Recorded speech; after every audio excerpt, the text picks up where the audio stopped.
Hi, welcome to Storied.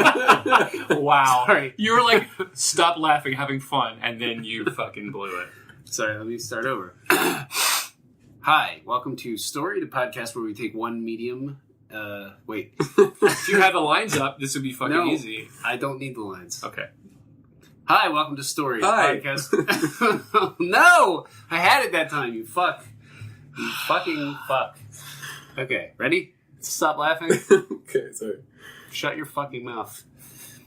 Hi, welcome to Storied, a podcast where we take a story idea from... Fuck you! Damn it. Chris, get out. This is a two-man podcast now. It was like a cartoon character. You look like a cartoon character. Can you do the face fucking again? laughing. Can you do I was genuinely trying to stop myself from laughing. Were you doing the, Yeah. I'm trying... You look like this. That's the worst face to make when you're trying not to laugh. All right.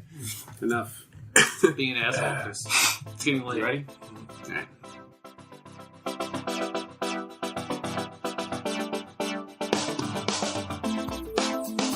Hello, and welcome to Storied, the podcast where we take a piece of media and try and translate it into another form of media.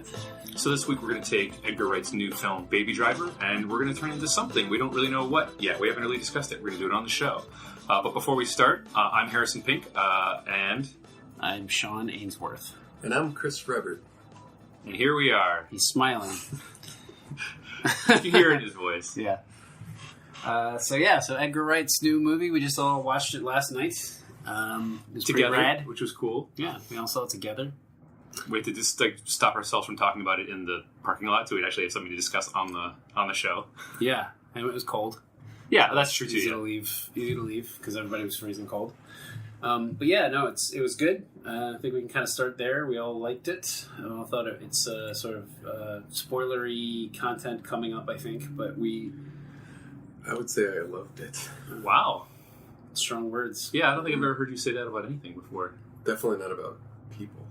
But Yeah. there's actually some... I was surprised by the amount of twists or things that I thought were going to happen that he took the story in a different direction in a cool way, I think.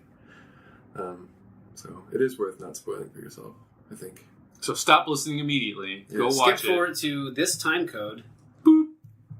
It's just the Good job. outro. Yeah. Yeah. Next week. Yeah. Okay, so I guess we can start a little bit by kind of summarizing it. Yeah. It's about a guy named Baby, whose real name is not actually Baby, but you don't find out his real name until later in the movie. His real name is ridiculous. It is. It's way more It's ridiculous also- than Baby. It's also good. I kind of wanted it to just be Baby. That's like... Yeah. Twist, it's not. Because you're expecting them to say it's not Baby. What's also interesting is that like that would just tie so much into how like earnest that movie is and how earnest that character is, and everyone else has fake personas and he just doesn't because he's just a Yeah, it's kid just and doesn't really- care. Like I would have actually been fine with him just using his real name, which happens to be weird because it's an Edgar Wright movie. We all love this movie. We're criticizing it already. But No, yeah. I'm just saying like No. that would have been fine. We No, can't I help know, it. We I can't know. help ourselves. That was like one tiny little... That was it. I wouldn't the even only call one. it a gripe. It was just like, I kind of just wanted it to be Baby. I wasn't upset, but it's interesting because this is already an adaptation of the Simon and Garfunkel song in a weird way. Is it? You didn't look into where it came from. I mean, We should do that song is research. old, and I guarantee he purposely named it after that. And Oh, and I've heard the song many times before, but like there are lines in the song that like one of the first lines in the first verse is, "They call me baby, and I was born with music in my ears," or something like that. Which is, as we know, that he, from watching the movie, that he had what was it? Tinnitus. So he's listening to music. Which makes me think of constantly. Lucio. I was just thinking that. Yeah. God damn it! I'm really upset that That's we how were you get tonight. Yep, I was thinking that's that- his best line. exact thing. I didn't want to say it, and you did. So here we are. Although he does now have a line, Lucio, let me get you some Lucios, or something like that. It's like a cereal idea. It's really weird. Anyway, move on. I was just saying that it's an adaptation already in a weird way. It kind of Of a is. song. Not really. I mean, it's definitely inspired. And Yeah, it's essentially the story of a kid who, through various circumstances, owes money to a mob boss of some kind, or a heist expert played by Kevin Spacey, and he's basically driving wheelman for these heist jobs to kind of pay him off for all the money he owes. It's kind of one of those last job movies, which for some reason it's not as cliche feeling in this film as it normally is. I think it's because it's set up better than a lot of movies that do that kind of thing. It's set up like really quickly. Yeah. There's like 3 lines that explain it, and they don't focus on it, you know. And then you just kind of get pieces of it. Yeah, every piece of important narrative came out pretty much just on the nose, describing the thing quickly and getting it out of the way. It didn't ever there was never a ton of subtext or a ton of like metaphor or anything used. It's just like, here's the situation. He just describes it to someone, and then they move on and never talk about it again. It was actually really refreshing. Well, and also like, I feel like part of the reason it was successful is because they don't use. You normally when somebody's doing one last job, it's so that they can use the funds to retire. Go straight. That wasn't the point. It wasn't that. It didn't feel as cliche. And it's the last job isn't the last job. It turns out not to be the last job. Spoiler, but yeah. We said spoilers already. Oh, it's fine. Yeah, I think that the fact that Baby is not a career criminal by choice really is a really good choice for that character and for the movie and the tone of the movie. Like, he's not doing one less job so that he can go straight in some like ill-advised or ill-begotten attempt to sort of turn his life around. He's always a good kid, and he kind of stole the wrong car from the wrong guy with the wrong merchandise in it. And the fact that he's like got his little stash of money in his house that he keeps under the floor with but doesn't spend any of it very clearly shows that he's not motivated by that. That's not his drive. He's not there to make a bunch of money. And even when Kevin Spacey comes back after the final job and he's like, we're going to do more jobs and you can finally keep all the money because I'm not going to, you don't have to owe me anything. Baby has no interest in that. Like, he's much more interested in like smaller scale stuff. So I think that definitely makes it feel a little bit less cliche to me immediately. Yeah, and in that final job sort of exposition, it's done like it's done quickly, but it's also done in a way that don't stop the story to explain it. It's not that it's my last job kind of thing. He's just like kind of he's handing him money in the payment, and he's saying, "This is the next thing. Oh, and by the way, it's the last job." You know what I mean? It's the one where you are done paying me back, and that's about as much as you get at the front, and that's all you need. It's all you need. It sets it up well. No. So what is the, and we can continue talking about this movie, we have tons of time, but what's the first impression that we would turn this thing into? A television show, a video game, something else, a song? I don't think you could turn this into a television show. I mean, it's unsustainable. I mean, unless it was like a Samurai Jack cartoon. You know what I mean? Where it's like it's like a 12-minute episode all about the fun style. You could get a miniseries. You can get like a 6-episode thing, couldn't you? Don't you think? Yeah, but I feel like it already exists as a movie, so why would you do? I'm just throwing ideas out. I know. I can see a miniseries or something. And purely based on the fact that like the movie is very very heavily relies on music to drive it. No pun intended.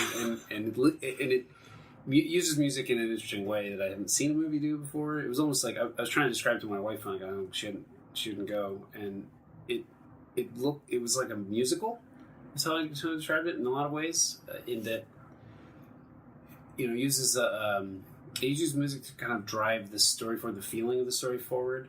It's not a musical in any way, but it's like edited to the music, and the sound design is done to the music, and not all of the movie. It's not wall-to-wall music, just like a musical, but the musical numbers do sort of tell stories in the movie, like the sequences at least. Yeah.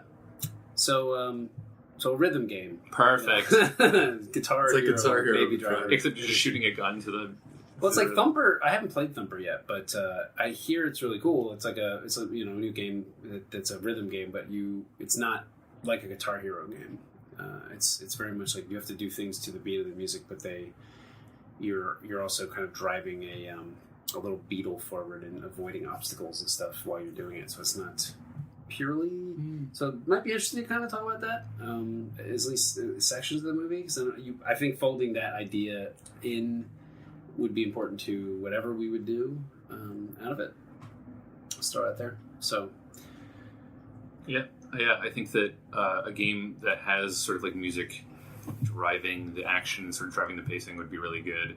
The easy get is just making it a racing game of some description, but that doesn't feel quite right to me, because as important as the driving is, and how like focused on his character and how good at driving he is, it just is like just doing a straight racing game just doesn't feel like it would really capture what made that movie special. So I don't know how we would fold other things into that experience to really make it feel not just like, okay, level 3, level 4, level 5, and you're just like racing other cars and racing the police or something like Spy Hunter, because it definitely would lack the soul of the movie. And that would be the crappy quick IP tie-in game, right, that comes in, you can buy it for like $15 at Walmart that just has a logo slapped on it and it's just a racing game, and that would be the thing I would want to avoid. But we can discuss what we could add into that sort of experience to make it not just that. I think there's, the biggest problem with, there's always an attempt in video games to sort of make you feel cool, I think, and it usually doesn't succeed, mainly based on the fact that you're not as good as the person you're pretending to be is at the thing that they're good at. Yeah, so it makes them look incompetent. Well, yeah, so you just don't feel. It's like if there's like a thing that happens where it's like if you don't do perfect, it's like this is one of the Arkham games are really good at, even if you mess up, you sort of still feel like you're doing Batman-y kind of stuff, and if you die, obviously Batman would if you fucked up. So here, it's kind of like making a game where you can actually drive a car does not feel like the right move, because he's so good at driving a car that it's going to be like, no matter what you do, you're going to be crashing into walls, you're going to be like hitting pedestrians, and like it's not going to feel like the movie did. I feel like you have to have some sort of driving. Yeah, I would agree. But that's what I'm saying. Like, however, I don't know if you would want to not do driving. Yeah, well, it's interesting too, because we started to discuss it last night after we watched the movie, but it's a chase movie, but most of the most clearly shot chases are when he's on foot. You know what I mean? It's so heavily edited. We're not getting a lot of like high pursuit shots and like long takes, and like there's so much editing, and as you said, to the music, that like it's not a car. I mean, it is a car film. There's clearly cars, but it's not like a car porn film. You know what I mean? Where it feels like a sexy action car commercial. It's sexy like, cars. It's much more. I couldn't tell you the makes of most of them. Where in like they're all like family sedans. They're like Toyotas and Subarus. Yeah, and I mean, not that I'm a car person at all, but like in a lot of car movies, it's there's always the shot of the fucking Chevy Chevron flying across the screen or whatever, and like none of that was in here. You see maybe like glimpses of it like by accident. But I think you're right that making it just a racing game, like Cruising USA, or would be really wrong. You should do it for the end credits, where you're driving along I-20, and you're just like driving like through like the path of just like going west or whatever, like their dream that they had of, we're just going to go west in a car and with no plan or whatever. And so the ending is just Cruising USA, where you're just driving really chill, straight line, super chill. It's like you remember like when we were kids, they would have those. They weren't quite video games, but it'd be like there's like a plastic layer, like where it's just a static car, and then beneath it would be like a scrolling LCD piano, games, like the Tiger Electronics. Yeah, games? it would be like a scrolling kind of piano thing, where like the noise would go off and the thing would light up, but like it was really just like a long strip of like roadway that you could steer, and it didn't matter. What world are you from? I know if I could. Is it like an analog Yeah, it's a weird thing where like. So it's not like a digital video game at all. No, there's like lights involved, and it's kind of someone in the back playing a fucking like ragtime not song. Not somebody in the back, but like the back changes, but the car on screen isn't video. We couldn't afford a Game Boy, so Chris made himself a Game Boy out of music box. Cardboard. Yeah. I swear to God, this thing exists. I wish I knew what it was called. Tiger did similar things. I think it was like a next level. It was like monochromatic. That was next level, Tiger? What was the next level? You must have had a rough childhood. Yeah, I mean... It is next level from the thing you built yourself. But it was like the digital version of this fucking thing I'm talking about. Anyway, this is pointless. Cruising USA, what we're talking about. There's no... Yeah. I just keep It's a game you can play on your Casio watch. Oh, nice. Yeah, calculator watch. So I think So I totally agree with both points, and I wonder if there's what I was going to say is I really enjoyed the final foot chase of that movie, and it felt like it was cut to feel like a car chase, just the way that he did a lot of the like transitions and a lot of the like. And I'm not, you guys are probably more versed than I am in that kind of thing, but it felt to me as if it was like, oh, let's do a car chase, but it's on foot. Which sequences? The last sequence of being chased by the cops on foot after the final job. And are you kidding me? You don't remember? Oh yeah, that was in the last sequence. Sorry, the last chase sequence. When you said last, I thought you meant. Sorry, my mistake. Yeah, the last like big chase on foot. And he's like jumping over things and like, you know, swinging, like running up a staircase and then swinging around and going back down, and just like a lot of the sort of like same moves. Like that Tony Hawk's Pro Skater. Yeah, exactly like that without the skating part. Tony Hawk's Pro running. There were a lot more long takes and like handheld shots and stuff during that sequence, and it was shot more like a chase sequence. Yeah, and what I like about that is it just felt like a bunch of parkour, which there are tons of games out there that make you feel super competent by holding down the parkour button and just pushing forward, like the new Watch Dogs game or any of the more modern Assassin's Creed games, where you don't have to do anything hard to look rad, running on rooftops and scaling up a thing and then like hopping over some planters and like rolling down a staircase or something. So I wonder if there's a way to make the driving feel that smooth, where it's not a skill thing, or even like Thumper, where you can't really go off the road or hit any obstacles. You can always feel like you're moving forward. I don't know how you would design that. Well, I mean, I do wonder if there's something to the idea of it being kind of like a Tony Hawk driving game. You know, like those games are very limited. You can drive a car up a ramp and you get some sick ollie points. 940 or whatever the fuck. Well, no, but 940. You had a limited set of. I didn't play a lot of that game, so I might be talking out of my ass. But I feel like you had a limited set of moves that you could do based on context. Mm-hmm. You know, it's like, so if you jumped off a ramp, you could like do a ollie. You should have just said that with full confidence. They would have believed that you played the game. You could do a 360 spin. Yeah, like a grind would set up a certain kind of button combinations, and then jumping off a half pipe would set up a different one. Or if you're just riding an ollie to jump off the ground, you could do a different. It sets up a different set. Sean, can you describe an ollie to me? It's where you kick flip, and then you land back on the board. Okay, sure. Yeah, pretty good. You bullshitted your way through that expertly. Thank you. But it was completely wrong. I know. No, I know what it is. Well, what is it? Clearly, it's where you grind. There's a rail, and then you jump and land. And it's red. It is tubular. Pretty awful. I'm wrong. So this does make me feel like era wise, like the kind of game you would make. Maybe we were kind of talking a little bit last night after the movie. Like, it feels like a little bit throwbacky in a lot of ways. The movie does. Yeah, the movie. So like making a throwback kind of game out of it. If we're making a game, I mean, we could take the musical thing to its logical conclusion. Make it an actual musical? Like make a musical out of it. I don't think any of us at this table have enough experience about making a play to really have a conversation. No, but like, it would match so well. Because he dances around already in the movie a lot. That's true. It's sort of already set up that way in a lot of cases. Like he's dancing around to himself. It's more told visually, like through the like. But if you made songs out of the songs that are in the movie, like, or wrote an original score where it's like the songs that are there are sort of replaced by like a punk rock soundtrack. I think you could get away with it. You know, like where he's stopping to tell you what he's feeling because he can't hear and shit. You know what I mean? Like there's things that musicals do all the time where characters kind of just stop the action to sort of sing about their problems. And you could make a if you did a stage play really well, like a big budget Broadway thing, you could probably fold the car shit into it in an interesting way. Yeah, but that's a good point about musicals. And it wasn't a musical, but like when he was dancing and with the sign language with his foster father and stuff, like when I was in film there's a whole dance number there. I'm telling you. Yeah. Well, there is in the movie. Yeah. But there's no, I mean in the sign language scene. Yeah, but also but it does the same thing a song does in a musical. And that, like, he's dancing to diegetic music in this movie. But you're seeing the expression of his emotional state.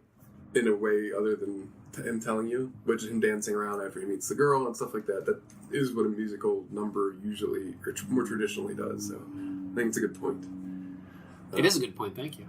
Yes, you're very smart, Sean. That being said, I don't want to do it in this episode. I'm pretty set on making a video game, and I mean we've done it this way many times, movie to music or music. You can make a musical video game. Yeah, absolutely. But I think that's what we should talk about because I think it's so ingrained in the movie, and we've talked about it a bunch. Really quick, I think Sean started to talk about how it is of a different era a little bit, and there's clearly like 70s influence, but there's also some 90s influence, and I feel like if this movie came out in the 90s, they would definitely make like an inappropriate children's cartoon. Do you know what I mean? Like they did for like Ghostbusters or like Ghostbusters or where like I think there was a Bats Lethal would be Weapon like a kooky like sidekick character. Yeah, totally. Yeah. Well, you have to just ignore the canon of the official canon of the movies where he drove him into a pipe and murdered him. Yeah. But remember like James Bond Jr. was a cartoon. Yeah. Like, all these shows that shouldn't have been for TV kids. shows. Bill and Ted. Or there was some other. Yeah, Bill and Ted had one. Well, there was like a Terminator or RoboCop cartoon. Yeah. Totally. It was a RoboCop cartoon. RoboCop, the most violent film of all time. I gotta get this fake whole body blown to pieces on screen. Like within the first 5 minutes of the movie. Yeah. So Baby Driver, a cartoon in the 90s, could have been a thing. Yeah, we can talk about that. That might be an interesting conversation because one of the things I mentioned to you guys last night was that I noticed that there's many scenes where when there would be extreme violence on screen, they sort of just like block the shot. Like Kevin Spacey blocked the shot with shotgun at the very end of the movie. He's shotgunning the guy, the dirty cops who survived. Oh, yeah. He like steps in front of that shot to like blow his brains out, or You don't see it. right, or when they're doing the heist in front of the bank, robbing the armored car. Like Baby like drives the car up to block like the shotgunning of the security people, and then like drives backwards And sees it. because obviously Baby, the character is avoiding looking at that stuff. Like he doesn't want to see that violence, and he sort of ignores it and just plays his music in his head and sort of ignores that world. So we as the viewer are also ignorant of a lot of the more gruesome stuff. So I think that you could definitely say, yeah, it feels like an oddly like extreme cartoon from the 90s, like Ghostbusters or X-Men or whatever. I think we should go in the video game, but only because we'd be adapting into a similar cartoon as we did the Overwatch. That's true. So With less lasers, more shotguns. We can maybe explore this opportunity later, but I didn't want to take it off the table. At least wanted to share that it would be a possibility. It also doesn't mean that aesthetic can't be folded into a video game. That's true. Because the whole movie is somewhat cartoonish, and the gunfights being all set to music and stuff, like I said last night, it does feel like it pushes those violent acts into the cartoony world almost, and that could just be something we like roll with in the game. I can't think of any particularly violent images. You know, you'd see like when Bats gets the rebar through his face or whatever. Like it's like foregrounded, like blurry. It's I don't remember it being. It's really... pretty in your face. Yeah, but he doesn't like. It's not gory and gratuitous. focused. No, you're right. Gratuitous. You're right. Like, and I it's think when they kill the arms dealer, there's a shot to the chest, but everything else is so like when Bats shoots that guy in the back of the head as he's like running towards the camera. It's really so fast. There's like 2 frames of like him falling over. Like there's no like blood on like gratuitous blood or anything. So yeah, I can see that totally. Video game it is then. Cartoonish video game. Cartoonish rhythm driving game, pro skater game. Tony Hawk's Baby Driver 3 for the GameCube. Let's make the first one first. Shit. Okay. Fair. Tony Hawk's Baby Driver 1. Nintendo 64. It just started with You're having like this is called Xbox naming. It's where you just name the first thing the Xbox, and then you call the second thing the Xbox 360, and then you call the third one the Xbox One. I think that really confusing. or you could just have it be called Tony Hawk's Baby Driver 1 and just assuming you're going to make sequels of it, knowing ahead of time you're going to make sequels of it. You have to call it Ansel Elgort's Baby Driver. Sorry, yeah, you're right, yeah. Or whatever. That's catchy. Yeah. It's hard to say. I mean, easy to say. You're really bad at pitching, so... I'm good at pitching. So... I think there is something right, to your rhythm game. Mm-hmm. I don't know quite what that looks like, but there's an interesting idea there. Well, music... So, one of the things I was thinking about is there's a couple of scenes like he has to rewind the music, or he has to like get it like set to the right beat. They're about to jump out, and then there's like a hiccup, and he's already started the song. Yeah. And then he has to restart it, so he's like, "All right, you guys can go now." Yeah. And that happens more than once, where like he gets involved. Like there's one part where he like rewinds back to. Because there's a hiccup in the chase. Yeah.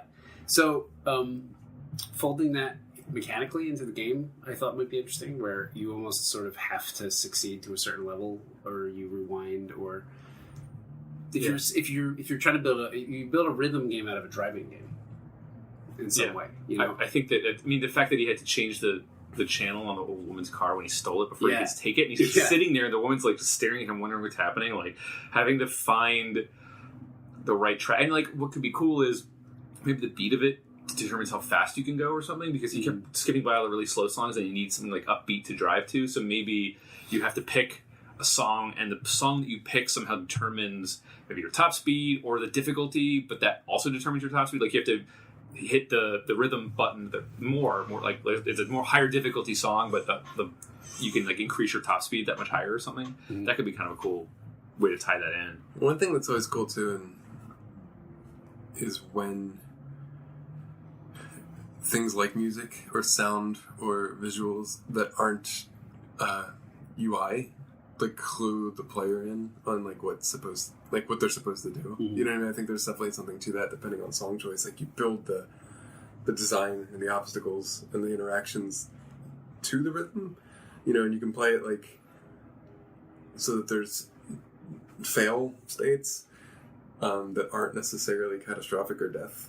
And there's at certain places. Well, it's like you in Guitar Hero, you know, you get those little like like chunked guitar strums that if you fuck up. I think it was in Heavy Rain. Have you ever seen like there's like a chase sequence? Yep. Where there's like a playthrough where they just fail. Yeah, they take their hand off the controller. It's amazing. It's so good. The guy's just such a bumbling ass. But he doesn't die. He keeps up the chase. He like runs over chickens or something at some point. It's so goofy, but it's stuff like that too. You know.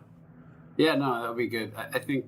You know, it might be hard to build, but it'd be very rewarding to play. And I feel like you could build like levels around the songs, you know, chosen for the game. So if you had like, you know, faster paced songs would be, you know, again, if we're using Guitar Hero as a comp, it's like you don't play, you know, Buckethead song on level 1. You work your way up to that. Level 1, you play America, or you know, you play Green Day or something easy, and then you build up to the harder levels, and you know it feels like you could kind of teach the game along the way.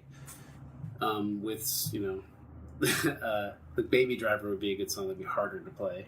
The ultimate it'd song. be like in the middle, you know. So that Queen song would be the final song, right? Yeah. I think that could be really cool, especially if we don't abstract it the way a game like Thumper or Guitar Hero would, where it's not just a bunch of like tracks that you're on. It actually is. Somehow you're using the sticks to like pull U-turns and like dodge between traffic, and like the enemies on screen, like the cops and the other cars, and like even just the edges of the road and like trees and stuff would be timed to appear on screen to music. And actually a game that I worked on really early in my career at the first game studio I worked at was a rhythm game where it was like a top-down, like in Space Invaders style game where you're shooting stuff, and the enemies would appear to music, and the more enemies there were, the more tracks there were. So different types of enemies that had their different like patterns. You know how like in Galaga some swoop down and some move side to side. They all had their own pattern, and they all added a different like track to the music. So one would add the guitar track, one would add the bass track, and the more of them were on screen, the louder those tracks would get. So it sort of made this interesting sort of ebb and flow of the music. And it was never possible to kill all the enemies. It wasn't the point to kill all the enemies. It was just to try and get to the end of the track, the end of the space. Because if you killed off all the enemies, then the music would obviously end, and that wouldn't sound very good. But the idea that things that appear somehow are tied to music, and you hitting them, or you sort of like pulling a U-turn, or hiding, you know, driving through a parking garage or something, all of those things are tied to the music, and it's less about the speed and more about the dodging. Like you're not holding accelerate, because that would change how frequently you're experiencing those things. You're sort of almost on a railroad, and you're experiencing these things at a specific clip, and you have to just hit the buttons at the right time to do interesting moves. And I think you could use the cops to kind of dry, like or whatever it is that's chasing you, like the opening sequence. You know, he keeps running into cops everywhere, and I feel like you could build them up as like almost like walls that you have to avoid. Like you wouldn't have to. Yeah, it's a linear path we're sending you down, but more or less. We're not presenting it that way from the get go. Like you think you can go some way, and then before you can take that turn, like a cop runs up. Yeah. So you have to, the point, and we time it to the music is that you have to make a left there, or else you fail. And you can just have that make you feel cool as shit, right? Like when you're playing Batman, you're spamming the X button, you just punch a bunch of dudes and like throw your cape in their face and use your gadgets, and it's really simple button combinations, but the animations really sell you being a badass. And so you could have that cool moment where you skate your tires and pop the road spikes into the other car, and it's just like a cool animation that happens if you hit the button at the right. Like you can have like there's a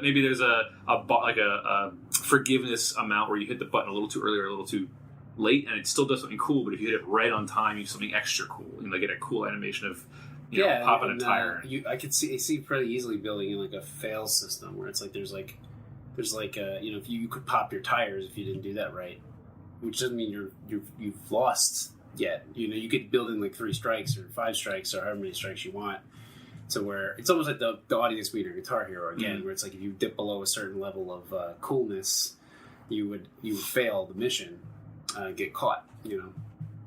But we also reward you for being awesome. With people in the audience, so to speak, raising their arms and screaming out, "Woo!" Whatever. Like that, we reward you with like cool looking cinematics, or like just people in the car with you, like complimenting you and shit like that. It'd be cool. We get John Hamm and stuff. You didn't have all those guys in the car though. I should probably do it. Yeah, it's cool. The idea of having each, how we separate these levels or whatever, each like racing experience having a different like squad of people, because they say in the movie he never has the same squad twice. Yeah, totally. So you have a mix and match of people, and you could write some really interesting dialogue that's like not systemic, because that writing that shit sucks, but like you have Bats and you have Buddy and you have one of the other guys, and it's sort of systemic about them talking about you and them sort of like razzing each other and like having conversations with each other that are sort of scripted. Like, well, if you have Bats in the car and Buddy in the car, they're going to talk about this one particular thing. But if you have Bats and one of the other guys, Frankie No Nose or whatever his name was, they talk about different things. So that could be a cool thing where it's always different. Every level has a different combination of people because it's a different heist.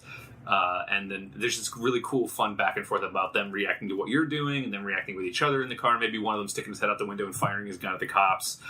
You can have like cool moments that are really unique per sort of like squad of people. Yeah, and I can see, there's sections of the movie where he kind of stops the car suddenly and pulls in behind something, like having to do that stuff when there are dips in the music, and you're just kind of waiting, and it's like, the beat kind of like slowly pounding, and you're just waiting to hit the button's going to come up, because we've sort of taught you how it works. You're just waiting to kind of accelerate again once the music kicks back in. Like, it could be really cool, while you're doing that, to just hear characters sort of talk to each other, like amping you up, right? Saying like, get ready, all right, we gotta get going, or just like, don't just stop sitting here and shit like that, right? Just to kind of like, well, there could be. This might be a bad idea, so I'm gonna preface it by saying that. But there's been a lot of bad ideas said by myself. How dare you? This is all gold. Everything in this is gold. But you could do something too with your casts, for lack of a better term, like your team, where like you choose different people and they have like different things they can do for you. You know what I mean? That's Like, cool. I don't know anything. Modifier buttons. Yeah, like I don't know anything outside of like Bats having a shotgun. You know what I mean? And Buddy having a machine gun, or you know what I mean, or somebody having a grenade. Or, maybe one of them brings... Somebody else has a gun. Yeah. A different kind of gun. Somebody has a sword. Doesn't do he just has the stick you throw between a cyclist's pet, like the spokes on a bike, and just flip the bike over. Yeah. I like the idea of them having like special powers you can like use. Boost, like you can use a boost somehow, and it gives you like if you get into a tight spot or you're gonna screw up, they can save you somehow. Or Buddy used to be a driver too, in the story, so like he knows how to hook up like Nas to your car, so it gives you a boost. Nas. Is that the rapper? The rapper, yeah. Nas. So I'm pretty sure it's an energy. You're like, I don't want to listen to this like the whole time. Oh, dude, that's kind of cool though. If they actually kind of mess with your radio at some point, where the radio kind of cuts out, and you're like, you have to freeball it for a second, or like you go through a tunnel, and most of the time he has earbuds in his iPod, but like, if you do have to get in your car with a radio, and like you go through a tunnel and it kind of like statics out. You see the prompts to push the buttons, but you don't know what it is. You have to just kind of do. Or you have to do it to imaginary music, which would be nice. Like one thing I did notice, sort of retroactively about the movie, not while I was watching it, but like the more the world starts to like, the more that the reality of his situation starts to break in on his world, the more often his headphones come off. Yeah, okay. You know, to the point where at the end of the movie he's not really wearing them. Like during the last at the end of the movie, he loses his hearing. Right, but I'm saying like he can't rely on the shit he's relied on for all this time to kind of keep him away from it all. You know, so like factoring that in as a mechanic could be cool. Where it's like there's just sections where if somebody gets mad at you, rips your earphones out. Oh yeah, and you just now have to like go to for a couple of seconds at least, or maybe for an increasing lengths of time, you have to kind of like know the song well enough. Like we maybe can set you up that way where you actually have to kind of do it blind. Yeah, that's really cool. Because I'd imagine like whatever we do here, you're going to build in a margin for error in like perfect, right? Like, so you have like on either side of you can hit a key or like a button prompt to do something rad. Right at the right time where you get the coolest version of it, and then on either side of it, you kind of get, you know, like further away from perfect, you get failure. You get the heavy rain. You stumble over some boxes. You keep going. Yeah. To a point. To you either wreck your car or crash or whatever. So would you have like one of the like thumbsticks as you just like searching around on the ground for your earbuds, the floor of the car, trying to put them back in? And well, it might be interesting to kind of fold that into the music, right? Like if we do a good enough job with the presentation where you're driving, it could be cool to have like you go into the car sometimes and like one of the rhythm prompts is to like reach for the buds, or something like that, right? And you can get them back early enough if you hit enough perfects. Like you grab the wire and you hit the wire 3 times and you get them close enough to put them back in your ears. Right, yeah. Just something like that, you know. It could be really cool. So I think too, like one of these might be. I think story is a big part of it, and I think folding that into the reward system in some way, you know, like the characters think you're doing a good job, so they praise you while you're playing, but also just seeing like what this like continuing the story through the mission, you know. So it's like if you do really well, you go around one corner and, you know, we play a cutscene where everybody's really happy, and if you just smiling really big, corner, well, just they're saying shit like yeah, you know, or like somebody shooting out of a window or whatever. That's what somebody shooting out of a window. If you fail, they have to like shoot out the car tires because you messed up. Like, it could be cool to kind of just small, minor, little things along the way, along the race track, that kind of. And the big thing with the movie too is when it's all the good things, so to speak, that Baby does. So like having, you know, you can have obstacles where there's like innocent bystanders, where you can like swipe or dodge a certain way to like save or avoid. You know what I mean? Like, I don't think it's in the spirit to kill the citizen. You know, like just be able to hit people with your car like you would in many a game, but like, you know, you can avoid hitting their shopping cart, or, you know, my shopping. Like, yeah. Exactly. That's the dumb top of my head version, but stuff like that kind of gives you extra points. Like, avoided citizen catastrophe. Yeah, I think the idea that you are in a car with a bunch of murderers and you are not a murderer and they're completely out of your control and they're going to just do their thing, like the scene where, you know, he gets rammed into the car and he's going to shoot the guy in the face with a shotgun, and you can like dodge it from happening, and like you have to deal with these wild people in your car doing whatever the fuck they're going to do. Yeah, that'd be cool. Like actually having to stop them from. Or getting bonus points or whatever to stop them from doing like other evil deeds on your way. Right. You know, could be cool. I imagine I imagine a really interesting. I don't know if you guys have played the heists in GTA 5, but like there's the planning phase where you like pick your squad, and different versions of like you can pick like the really great hacker or the really kind of fine hacker, and it just basically changes how fast it takes to do certain things. And you're always the wheelman, obviously. Why would you ever pick the? Because it costs more. Okay. So you want to save money. Okay, you could get more of the cut. Yeah, or yes, exactly right. Or, you know, you can get a really rad driver, or you can get kind of a half-assed driver and he drives a lot slower, and you might get caught, or you might have an additional complication that arises, like an additional cutscene that arises that's more complicated. When all that stuff's really cool, we should totally rip all of that off. Maybe. But the thing that's interesting is there's always the like everyone gets around the chalkboard and has a discussion about what the plan's going to be. And those scenes were always really fun in that movie where you get all the personalities bouncing off each other, and Kevin Spacey's up there drawing the sort of a plan, and he shows you maybe the actual map layout, like he shows you the track layout, and like here's what all the things are going to happen. Like the cops will show up here probably, and like this is the start and this is the end, and you can maybe customize your loadout, your people in your car, or there's like that pre-gaming scene that is prior, that all the information you need is prior to the actual game. Is not just done through UI. It's done like when a specific scene where baby shows up with the coffee and they all sit down and have a conversation about what's going to happen next, and they talk about their split. And you get all that UI stuff done just sort of like in the world on a chalkboard. I think that'd be a really cool way to like intro each level and like the uniqueness of each. Because every time Kevin Spacey's like, all right, listen up, there's a really weird thing we're going to do. It's really different than the last thing we did. And then he sort of explains it to you in an interesting way. I think it's like you can get a lot of value out of that stuff. And maybe choosing car or something. Which car you do would affect like your prompts, or not prompts, but your sort of rhythm through choosing your song. Maybe like if we could build it robustly enough that you could pick a song to do it to. A different song gives you a different path, maybe, or a different experience of doing it, or maybe there are different difficulty levels for the same kind of heist. This might be. I'm just gonna throw this out there, but Sean just got the Vive, the VR. Yes. And I could see a cool version of this where you are just sitting on a couch and you have control of the wheel with the... There's just 7 different iPods.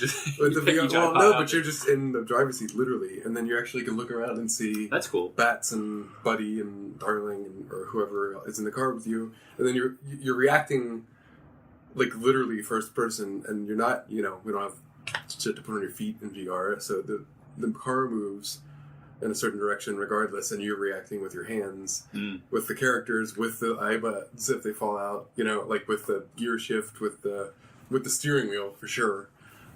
That's really cool. And it might be a really immersive way of doing it, like, and kind of get all of the... Yeah, I could see if you did it as a rhythm thing, like just pulling the emergency brake would be part of it, or like shifting would be part of it, or turning would, you know what I mean? But it wouldn't have to be like, there'd be like, you could imagine a turn as being like a whammy, where you're holding it for a certain amount of time, and then like you got to let go of the right amount of time to not fishtail entirely. Like, and then like flick go with your right hand, release the emergency brake, and you'd be, there'd be some forgiveness, I think, with the switching back and forth.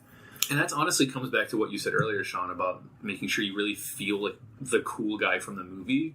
And if the skill check is not super high, and you're actually fully like one-to-one doing the movements, and you're really turning the car, and maybe you're opening your door to like knock a cop off his bike or something, and like pulling the emergency brake, or the shotgun comes into your face and you have to move it out of the way. Yeah, you have to turn the car or whatever. Yeah, or like Bats brings a shotgun up and you have to like swipe the car to like make it move, and all that being like right in your face could be a really, really cool experience. Yeah, I don't know how we'd have to be really careful about how the rhythm-y part is presented to you, like if it's through your windshield somehow, like it's on the track in front of you, because that's literally the game, so we have to make sure that's not obscured by what else is going on. But the idea of like looking down and trying to find your earbuds and clicking to like get the wire and put the wire back in your ear would be like really, really cool, I think. Well, it's also, I think with that, what would help you is the song choice.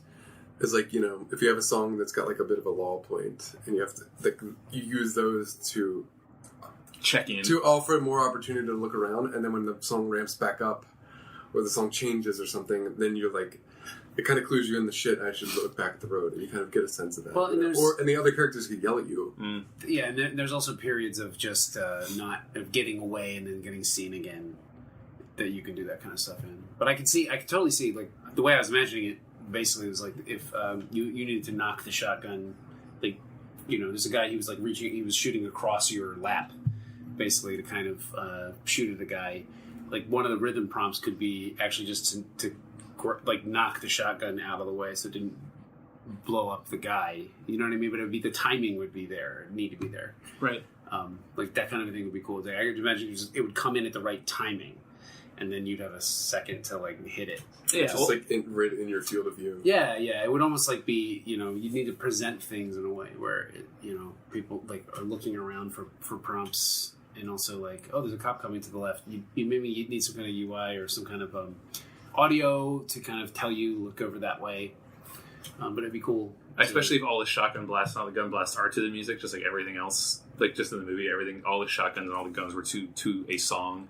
Yeah, well, I can imagine either you hit the shotgun out of the way and it fires to the beat, or it just fires to the beat and kills the guy. Right, exactly. Yeah. I think that being able to pick your own songs, too, within a certain range, because obviously you don't have to customize the map per every song in the game, but being able to, like the fact that Baby has different iPods for different moods, and, like, you have a small selection of songs within that iPod that you can pick from, and that's the way we sort of, like, lock you to a specific playlist. That's like, you only have your white iPod, and on that is, like, these particular, like, 3 or 4 songs, and it does change the, like, layout of the track a little bit, and, like, can make you feel like you're owning that a little bit more, and making you feel like you really are Baby in that moment. That feels dangerous to me to offer. I would think you would want to, like, align the song with the track, but... Yeah, I mean, it's definitely dangerous. My producer's hat on, you know, like that'd be really hard. Never wear risk. It's a risk. We'll flag it as a risk. We'll see how it goes. I mean, like, it's a cool idea. We have to find. So we would have to curate specific songs that are somewhat close to each other in, like, tempo and, like, rhythm and stuff.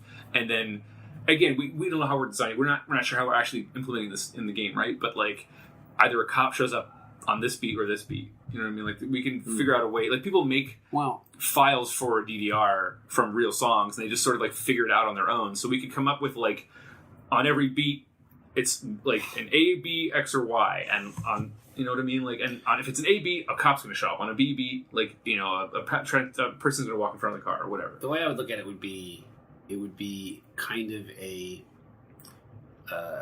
difficulty slider. You know, so like, say there's like an easy, medium, and hard song for that level. You're essentially choosing your path. Like, the expert path is the hardest one, and it looks different, but it's fastest. You know what I mean? Yeah. And it's a totally different path, but you get from the bank to the hideout in all cases. But the expert path is more like a straight line through a bunch of difficult to navigate things. Yeah. Set to a harder song. You know, I think you could totally do something like that. So we've got about 10 minutes left. I wanted to briefly talk about the not driving parts of the movie, which are super important in the movie. And I don't know how we would fold those in, because I certainly don't want to just have a list of levels to go through and, like, check boxes to fill off. And I think that the stuff with his foster father and with the waitress and all that stuff's so important and so cool that I don't want to miss that stuff. So I don't know. Look, you had an idea, Sean. You pointed at me if you had an idea. My idea was actually about... so I think you essentially... Because we talked about this as being a throwback game a little bit, and you know your pitch for, like, doing the whiteboard thing. It feels like there are just cutscenes that happen in this game that are kind of markers of a progress. You know, so it's like if you do the same story as the movie, which I think you probably would in this kind of adaptation. It seems very 90s. Well, maybe not, but, you know, if your Baby driver is another guy called Baby, you know. Well, no, because he's done a bunch of heists before the movie, so it could be a prequel that rolls into the movie. So you can have, like, 10 tracks. Yeah, that's what I was thinking. Right, by tracks I mean, like, levels, and then the last couple of levels are the ones that we saw in the movie. And you just don't have Deborah. Like, that's the only character who's not in it. No, I think you do. I think you do her, but you do her near the end. Right. Well, I mean, for at least most of the game. Yeah, we have to come up with we have to figure out the prequel backstory for Baby, and then, like, at the end of Act 2, we introduce her or something. Yeah, and you could fold his foster father in as a kind of like a barometer of success in some way, or, like, you know, like, you go back to the apartment and put the money in the. We just get a little cutscene there, like where he puts the money under the floorboard, and it's basically just kind of like that. Maybe that's your success screen. It's like the ratings at the end of a Resident Evil. Yeah. He just signs S because you get S rank. He's just sitting there idling weirdly, like there's just a weird idol in him, just sitting in his wheelchair. Okay, here's the thing though: is I want to do VR touch controller sign language. I was thinking that too. I think that would be fucking awesome. Teach people. Good luck. We teach people. Well, the Oculus controller has the, like, fingers that can, like, they know when you're touching the buttons. You can. I mean, I don't know. Like, I think you could do something really simple, and it would show you on screen, like, what movements to make. I don't know. I think tech would definitely be a thing, but if we could come up with really simple things to say that don't use a lot of like, you know what I mean? I would love to try it because it'd be cool. I don't know if you'd actually teach them for real sign language, really, really like as an educational game, but I would want to try it because you're in VR and you've got the hand controllers. I'm kind of with you, but get on board. But I think many people would want to play the driving parts of this game and be like, why the fuck am I doing I don't think it's going to be like a 15-minute sequence where you're like a conversation with your foster father. And then if you fail, you have to go back. It's like turns into school. No, I think it's just, I don't know. I'm sure you can make it in such a way that you can't really fail it. You just kind of do it stumbling awkwardly. But I'm not saying you like have a whole open world, you can walk around your house and make a sandwich for your foster father, but just the idea of he reacts in some way and you're like, only so many jobs left, or like, hey, you want to order pizza, or whatever. It's just like a really simple phrase. He's like, yeah, that sounds good. Fade to black. Like, so free roam in the apartments between missions where you can like just rummage in the drawers and make sandwiches. We usually physics throw the bread around. Yeah, just like you just ruin like he always like he signs at you like, why are you ruining my apartment and shit? Like. Yeah, I'm pretty into that. If you don't that. spread the butter to the edges, yeah. If you go over, like, you sloppy piece of shit. He gives you a bad ranking. Yeah. For your peanut butter sandwich. I don't think that's within that character's character. So, one thing I did want to talk about is the tape recorder. So, the tape recorder was a big thing. He records people's voices, and then he like dubs, songs out of them. He's like kind of like an aspiring DJ. It would be fun to allow like if we could afford to build it, right? Like, you just literally can do that. You can just make songs. It's just Mario and then Paint. drive to them or something. Yeah. But it'd be cool. It would be cool. Like at the apartment, that'd be one thing you could do is just sit down in your room and just make songs out of like snippets of dialogue that you got from your missions. Yeah, especially if it was customized based on. And you could unlock them. Yeah. Right. Like so you unlock new snippets of dialogue that you could then fold into your mixes and your dubs. And like people would come up with all kinds of crazy shit with it. Giving you that feature just to play with if you wanted it sounds pretty fun. Like the Mario Paint, where you just like drop notes onto a board and like it just like plays from beginning to end, and like it's not super complex, but you can have weird transitions of like you can snip. If we had to come up with a super simplistic way of doing it, but like snipping specific things that people are saying and having like record scratch sounds and like weird distortions and stuff that you can just play over it. Right. That'd be really fun. And we can totally excite bike it up, and you can take those tracks and make courses to that's what I was going to say. Yeah. Shit. You could make your own track and then make a course. Oh my god! Okay, now this game is rad. That was it. That broke through. I think like being able to create. We'd have to come up with a smart way that the track would be built off of a song. Yeah. Just like I said earlier, the same way that people have just gotten other tracks from the real world and turned them into DDR step file, they call them. People can just import their songs into this game and it would generate a track. I just realized what you were saying when you said DDR. What did you think I meant? I don't know. That means Dance Dance Revolution. I know that people now. like Chris. Yeah. Who don't know what it means. Yeah, well, the idea I'm not judging. you can just import your song and play whatever song you want. Like, man, this. Speaking of producer's hat, like building the whole game so it's like generated like algorithmically from a song would be fucking bananas. But if that was something that you could do, that'd be pretty rad. It wouldn't be bananas. that robust. Like if you just had a bunch of sort of thing like obstacles that it fires. You know what I mean? Like if there's like a tiling sequence kind of that it like a couple of random stock tiling sequences, and then based on your song it builds the obstacles. Well, also, you know, that makes sense. Yeah. You could do you could essentially just offer people like you could build it in such a way where you could go one of two ways. You could do the procedurally generated, make your own music. It makes a track. You could also have track builder, where you could build a track, and then we would give you the tools that we would use to make the game to make the. You have to write the code. No, not the code, but like you would essentially like Little Big Planet style. Just have a bunch of stuff that you could drop in there, and it would tell you what it did, and then you could make it fire off stuff and make it do stuff. What's the Mario? There's also a version where you could kind of combine those two ideas and sort of have there be like a template that you could use to start from, and then it would procedurally generate based on the song. Yeah, that's kind of the way I was thinking about it. The more we talked about this as being a thing that like we would want to tightly control the amount of controls and the amount of types of music you could make. Have you ever played with those like online little toys that are just like rhythm generators? I think like a lot of You can find them online where there's like a bunch of buttons that you can click, and it just like starts up like a boom, boom, boom, boom, and then you click another one, it's like you can like click them on and off, and it makes something somewhat customized. And then there is the like drag and drop of specific voices over that, but we give you a selection of things that you can place, and they're all to a certain tempo. It's not like totally freeform. Right. You're not placing notes a la Mario Paint. It's just literally you click on and off some stuff. Maybe you can pitch them up and down a little bit. But if we do it that way, then we can say like it'll be a lot easier to make that fit a track, like a car racing track, where we always know that it's going to be the beat is always going to be this many beats per minute per second, whatever.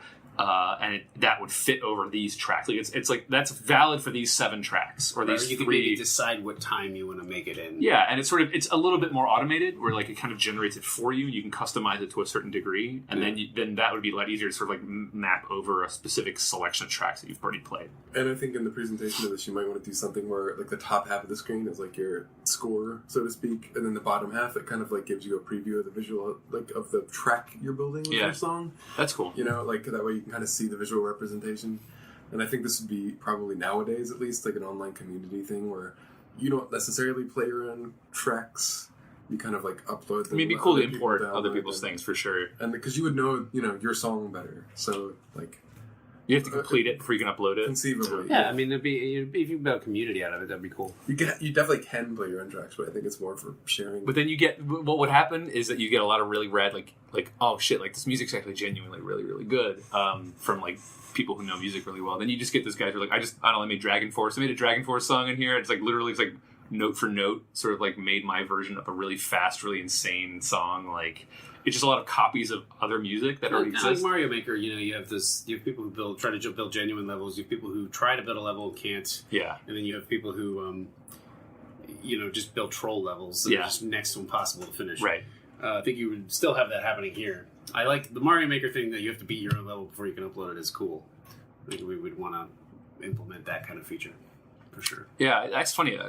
It sounded like a side part of the game for fun, but the more we talk about it, the more I think that really gels what we're talking about in a lot of interesting ways.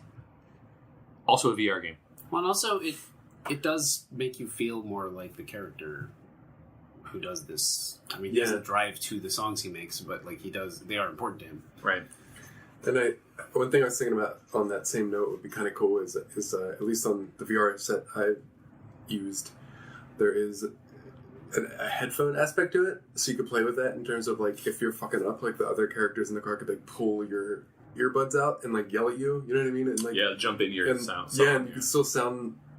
The music could be at the forefront of the sound design, and then the other stuff could kind of be cursory and like muted, and you could play with sound in a really cool way. I think from a game design standpoint. Yeah, it goes back to that works. That idea that the idea that first came up about just like the earbuds coming out and you having to kind of like do it manually without the aid of the music. Yeah, would be easier to pull off in VR. I think. Yeah, with the headphones on you. Yeah. I think that's really cool. Yeah. Let's make that. Baby Driver, the musical. I mean, Baby Driver, the video game. The musical VR. Wait, it's Baby Drive VR. Oh, god damn it.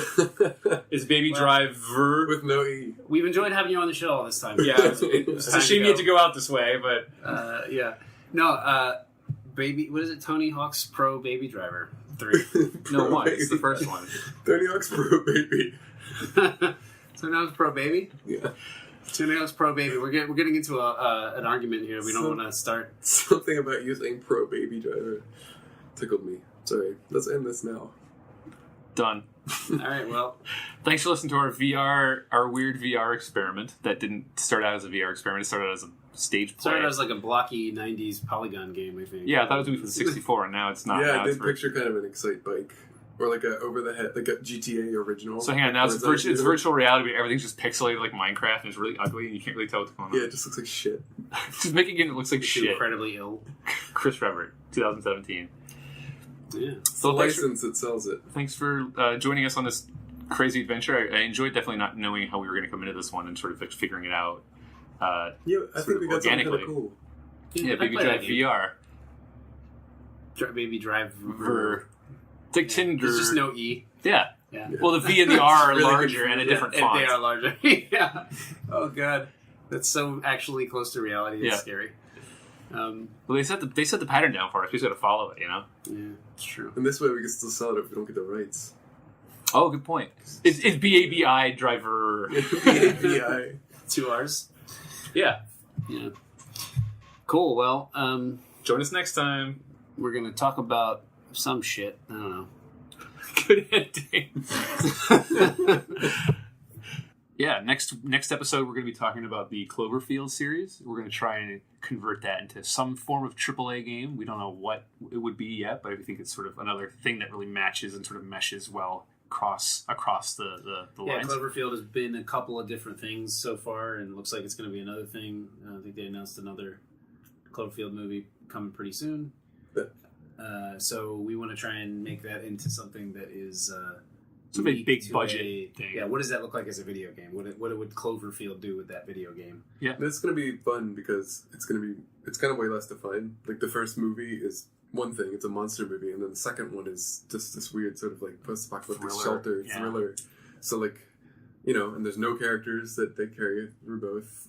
It's a world event, so it's almost more of just like building a world out and just doing what you want inside of it. Right, it's going to be kind of the opposite of what we did with Overwatch and Bob Burgers, where that's clearly defined. How do we adapt it and maintain? This is going to be how do we make something new, but use the same sort of feel. Yeah, I think the rules that sort of exist for it. It seems like it's there's an overarching narrative that's happening in the Cloverfield series. Is a small story that takes place within that.